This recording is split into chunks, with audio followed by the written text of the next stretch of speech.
Hello सबैजना, good morning है। म चाहिँ आज बारीमा आएको थिएँ साग ल्याउनुको लागि।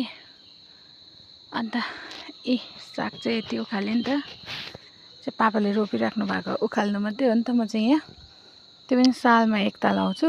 बारी पनि अब काँक्राहरू फल्ने बेलामा, गोरेन्जोरहरू फल्ने बेलामा चाहिँ आउँछु बारीमा डेली। अन्त अहिले चाहिँ साग ल्याउनु जानु भन्नु भएर चाहिँ आएको। अन्त हामी बस्तीकोहरू चाहिँ यस्तो दामी अर्ग्यानिक सब्जीहरू खानु पाउँछ नि त। बस्तीमा बसेपछि चाहिँ यति चाहिँ फाइदा हुन्छ। सब कुरो अर्ग्यानिक, अहिले टिप्यो अहिले खायो, फ्रेस हुन्छ नि त।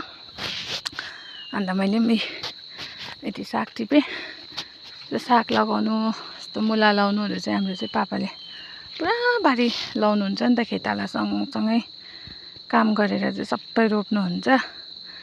अनि यो सबै पापाले लाउनु भएको। यहाँ चाहिँ सब्जीहरू अब सिमीहरू पनि हुँदैछ, सबै हुँदैछ। फेरि नफलेको केही हुँदैन, सबै फल्छ। फेरि सबैभन्दा पहिला फल्छ नि त हाम्रोमा चाहिँ। अन्त अब चाहिँ म घर गएको। अन्त यहाँबाट चाहिँ रोड छ नि त, गाडीहरू कुद्छ। तर म चाहिँ सर्टकटै जान्छु यताबाट। हाम्रो पापाले चाहिँ